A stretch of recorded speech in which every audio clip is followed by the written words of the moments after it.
రాహుల్ గాంధీ చెప్పినట్లుగానే జనాభా ప్రాతిపదికన హక్కులు కల్పించారని మంత్రి అడ్లూరి లక్ష్మణ్ అన్నారు. రాష్ట్రంలో 52 లక్షల మంది మాదిగలున్నారని, తమ న్యాయమైన సమస్యను అధిష్టానం ముందు పెట్టామన్నారు. తనకు ఏ శాఖ ఇచ్చినా తన కర్తవ్యం నిర్వర్తిస్తానని తెలిపారు.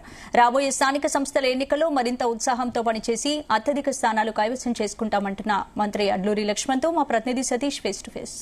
రాజ్భవన్లో నూతన మంత్రులు ప్రమాణ స్వీకారం చేశారు. ఇటు సామాజిక సమీకరణలో భాగంగా మాదిగ, మాల, ముదిరా సామాజిక వర్గం నుంచి కూడా ముగ్గురు ప్రమాణ స్వీకారం చేయడం జరిగింది. ప్రజెంట్ మనతో పాటు ధర్మపురి ఎమ్మెల్యే, ప్రభుత్వ విప్పు, నూతన మంత్రి అడ్లూరి లక్ష్మణ్ గారు ఉన్నారు. వాళ్ళతో మాట్లాడదాం. అన్న, ముందుగా కంగ్రాట్స్, మీరు మంత్రిగా ప్రమాణ స్వీకారం చేశారు. అన్న, ఎలా అనిపిస్తుంది? సుదీర్ఘంగా దాదాపు కాంగ్రెస్ లో మొదటి నుంచి కూడా చాలా క్రియాశీలంగా ఉన్నారు, మంత్రిగా ప్రమాణ స్వీకారం చేశారు. ఎలా అనిపిస్తుంది మీకు? ఈరోజు మా ధర్మపురి నియోజకవర్గ ప్రజల యొక్క దయతో, శ్రీ లక్ష్మీనరసింహస్వామి ఆశీస్సులతో, ఒక కాంగ్రెస్ పార్టీ కార్యకర్తగా ఒక సామాన్యమైన కుటుంబంకి వచ్చి ఈరోజు రాష్ట్ర కాంగ్రెస్ పార్టీ క్యాబినెట్లో మంత్రివర్గంగా అవకాశం కానీ, అఖిల భారత కాంగ్రెస్ పార్టీ అధ్యక్షులుగా ఉన్నటువంటి పెద్దలు మల్లికార్జున ఖార్గే గారు, మా అఖిల భారత కాంగ్రెస్ పార్టీ నాయకులు, మా ప్రియతమ నాయకులు రాహుల్ గాంధీ గారు, అదేవిధంగా తెలంగాణ ఇచ్చిన సోనియమ్మ తల్లి ప్రియాంక గాంధీ గారు, మా general secretary of organisations KC Venugopal గారు, మా రాష్ట్ర ముఖ్యమంత్రి వర్యులు పెద్ద రేవంత్ రెడ్డి గారు, డిప్యూటీ చీఫ్ మినిస్టర్ బట్టి విక్రమార్క గారు, యావత్ మంత్రివర్గము, మా పిసిసి అధ్యక్షులు, మా ఇన్ఛార్జి మీనాక్షి గారు, వీరందరి నేతృత్వం లోపల గత 30 సంవత్సరాలకెళ్ళి ఎస్సీ కేటగరేషన్ అంటే మా షెడ్యూల్ క్యాస్ట్ సంబంధించినటువంటి అన్నదమ్ములాగా మా వాటాలను పంచుకున్నటువంటి 30 సంవత్సరాల యొక్క కళ సుప్రీంకోర్టు జడ్జిమెంట్ వచ్చిన వెంటనే ఎస్సీ ఏబిసిడి వర్గీకరణ కేటగరీషన్ అమలు చేయడం జరిగింది గౌరవ ముఖ్యమంత్రి గారి నేతృత్వంలో. దానిలో భాగంగా మా తెలంగాణలో అతి పెద్ద లార్జెస్ట్ క్యాస్ట్ ఏంటంటే మాదిగ కుల బాంధవులు సుమారు 32 లక్షల మంది 2011 సెన్సస్ ప్రకారం ఉన్నాయి. దానిలో భాగంగా ఇది 2025 అంటే సుమారు 50 లక్షల మంది మా మాదిగ కుల బాంధవులు ఈ రాష్ట్రంలో జనాభా పరంగా ఉన్నారు. అలాంటి పరిస్థితుల లోపల చట్టాన్ని అమలు చేస్తుంటారు.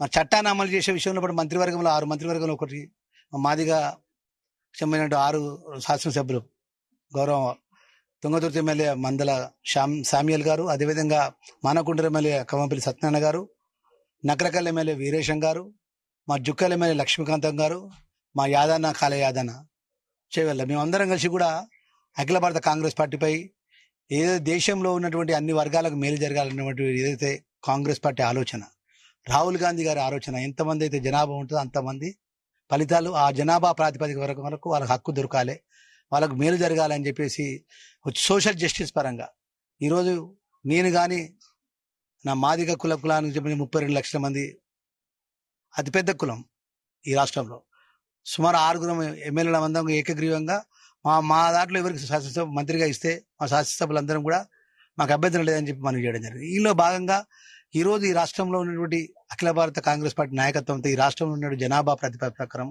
బీసీ కులగణన కానీ, ఎస్సీ కేటగరేషన్ కానీ, సోషల్ జస్టిస్ పరంగా ఈరోజు మంత్రివర్గం చూస్తే మీకు అర్థమైపోతుంది ఏ విధంగా మంత్రివర్గ విస్తరణ జరిగింది. ఎప్పుడన్నా ఈ విధంగా ఈ రాష్ట్రంలో ఏ ప్రభుత్వం అన్న మంత్రివర్గ విస్తరణ చేసిందా? ఒక బీసీకి 2 షెడ్యూల్ క్యాస్ట్ సంబంధించినటువంటి సామాజికమైనటువంటి ఒక మాల వర్గము, మాదిగ వర్గం, ఒక మాల వర్గం అంటే సమన్యాయం చేసే విధంగా గౌరవ అఖిల భారత నాయకత్వం రాహుల్ జీ గారు, మల్లికార్జున ఖార్గే గారు ముందు తీసుకెళ్లిన సందర్భంలో కూడా మా ముఖ్యమంత్రి వర్గ పెద్దలు రేవంత్ రెడ్డి గారు కూడా మంత్రివర్గం అంతా కూడా మరి ఈరోజు మా గౌరవ శాసనసభ్యులంతా కూడా మరి ఈ రాష్ట్రంలో ఉన్నటువంటి ప్రజలకు ఏదైతే మనం పత్రికా పరంగానో చట్టం పరంగానో మనం అమలు చేసే విషయంలో 42% బీసీలకు, ఎస్సీ కేటగరీషన్ విషయంలో ఒక విధంగా మనం అమలు చేసే చట్టాన్ని అమలు చేసే సందర్భంలో ప్రజలకు ఒక నమ్మకం ఉండాలి, మంత్రివర్గంలో కూడా న్యాయం జరగాలి, సోషల్ జస్టిస్ జరగాలని చెప్పి ఇలా గొప్పగా నిర్ణయం జరిగింది. నేను ఒక సామాన్యమైన కాంగ్రెస్ పార్టీ కార్యకర్తను ఈరోజు ఈ క్యాబినెట్ మినిస్టర్గా ఉంటానని చెప్పి కళ్ళలో కూడా నేను ఊహించలే.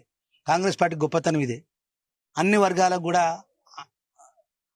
హక్కులో చేర్చుకొని అన్ని వర్గాలకు సమన్యాయం చేసేది కాంగ్రెస్ పార్టీ తప్ప ఏ పార్టీ కాదు ఈ దేశంలో అనే విషయాన్ని ఇది ఒక నిదర్శనం అని చెప్పి ఈ సందర్భంగా నేను మనవి చేసుకుంటూ, రాబోయే రోజుల్లో కూడా ప్రజలకు అన్ని విధాలు కూడా కింది స్థాయికి కష్టపడి వచ్చిన వాళ్ళం, కష్టాలు తెలిసిన వాళ్ళం, ఇబ్బందులు తెలిసిన వాళ్ళం, ప్రజల పక్షాన మేలు జరిగే కార్యక్రమాలు గౌరవ ముఖ్యమంత్రి గారి నేతృత్వంలో కూడా, మా మంత్రివర్గం నేతృత్వంలో మా డిప్యూటీ చీఫ్ మినిస్టర్ గారు, అదేవిధంగా మా అఖిల భారత కాంగ్రెస్ పార్టీ నాయకత్వం నేతృత్వంలో ముందుకు తీసుకెళ్తాను మనం చేస్తున్నాం.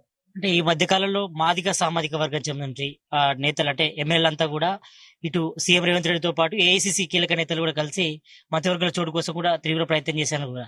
అంటే ఆ స్ట్రాటజీ వర్కౌట్ అయిందా? మీరంతా కూడా ఒక తాటి మీద ఉండి మంత్రివర్గంలో ఎవరికైనా చోటిచ్చి మాకు ఎవరినొకరు ఎంపిక చేసినా కూడా ఓకే అన్నారు. భారతదేశంలో ఏ రాష్ట్రంలో కూడా SC category supreme court judgement Bharatiya Janata party ప్రభుత్వంలో ఉన్న రాష్ట్రాలు ఎక్కడ అమలు చేయలేదు. మన తెలంగాణ ప్రభుత్వం గౌరవ ముఖ్యమంత్రి గారి నేతృత్వంలో ఉన్న మంత్రివర్గం అంతా కూడా ఈ రాష్ట్రంలో 2011 సెన్సస్ 32 లక్షల మంది ఉన్నారు.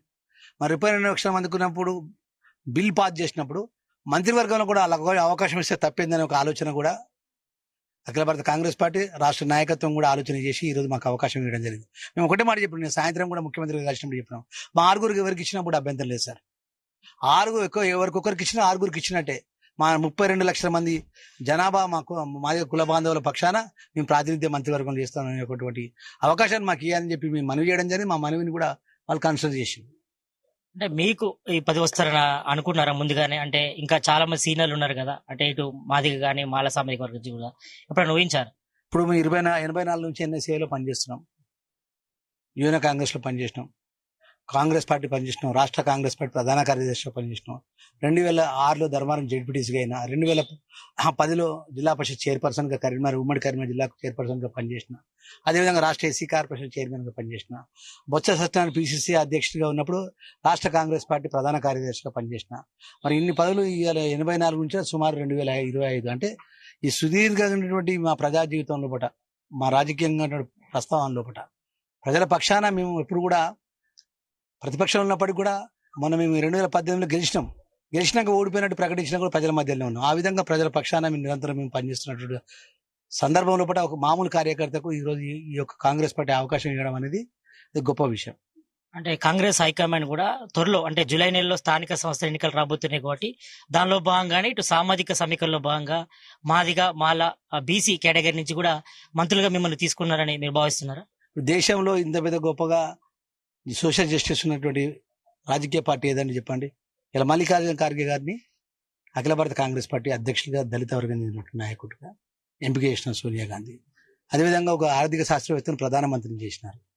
అదేవిధంగా ఒక రాష్ట్రపతిగా ఒక దళిత వర్గం చెందినటువంటి నారాయణ గారిని చేసినారు, ప్రతిభా పాటిల్ చేసినారు. ఈ విధంగా సమన్యాయం జరిగేది కాంగ్రెస్ పార్టీ, జాతీయ కాంగ్రెస్ పార్టీ లోపల సమన్యాయం జరుగుతున్న సందర్భం లోపల రేపు రాబోయే ఎన్నికలు కానీ భవిష్యత్తులో కాంగ్రెస్ పార్టీ యొక్క ఆలోచన విధానాన్ని, ఒక లైన్ ను చూపెట్టింది ఈరోజు ప్రజలకు. యావత్ తెలంగాణ ప్రజలకు ఈ విధంగా కాంగ్రెస్ పార్టీ ఆలోచన విధానం ఈ విధంగా ఉంటుంది. అన్ని వర్గాలకు మేలు చేయడమే, అన్ని వర్గాలకు అండగా ఉండడం, బహుజనులకు కానీ, అదేవిధంగా బీసీలకు కానీ, ఎస్టీలకు కానీ, ఎస్సీలకు కానీ, మా మైనార్టీ సోదరులకు కానీ, అల్పసంఖ్య వర్గాలకు కానీ కాంగ్రెస్ పార్టీ అండగా ఉంటుందనే విషయం ఇది ఉదాహరణ. ప్రధానంగా ఇప్పుడు సోషల్ మీడియా కానీ ప్రధానంగా వినిపిస్తుంది. ఇటు పోర్ట్ఫోలియోకి సంబంధించి కూడా ఏ శాఖ వస్తుందని మీరు ఆశిస్తున్నారు? మీరు పర్సనల్ గా సీఎం రేవంత్ రెడ్డి కానీ, హైకమాండ్ కానీ పర్సనల్ గా ఏ శాఖ అయినా చూజ్ చేసుకున్నారా? మీకు ఏ శాఖ వస్తుంది అనుకుంటున్నారు? నేను మామూలు కార్యకర్తనండి.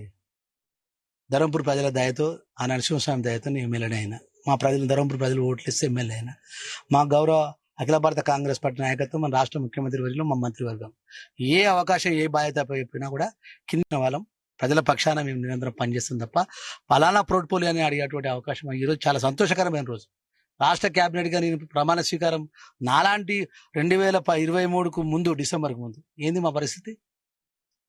ధర్మపురి లక్ష్మణ ప్రాంతంలో ప్రజల మధ్యలో నిత్యం ఏదో టీసీసీ అధ్యక్షునిగా అప్పుడున్న టీఆర్ఎస్ బీఆర్ఎస్ పార్టీ పనిచేస్తున్న పనుల మీద నిరసనలు, ధర్నాలు, మా మీద పోలీస్ కేసు అవుడు, పోలీస్ స్టేషన్ చుట్టూ తిరిగేటువంటి పరిస్థితి. ఈ రోజు ఇంత పెద్ద స్థానం ఎవరిచ్చింది నాకు?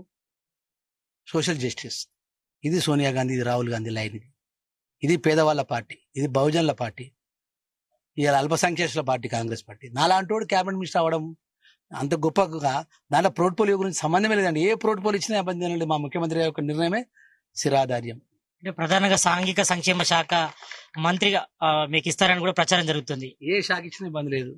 సాంఘిక సంబంధం ఇచ్చినా పర్లేదు, ఇంకే శాఖ ఇచ్చినా కూడా, ఏది ఇచ్చినా కూడా, ఏది కూడా అవసరం లేదు. నాకు ఒకటేనండి, నేను కాంగ్రెస్ పార్టీ కార్యకర్తనండి. ఓడినా గెలిచిన పార్టీలో ఉన్నా. నన్ను ఎన్నో పార్టీలు వాళ్ళు పిలిచినా కూడా పార్టీ వదిలిపెట్టుకుంటా కష్టకాలంలో పార్టీ ఏంబడున్నా, మా కార్యకర్తలు నా ఏంబడున్నారు.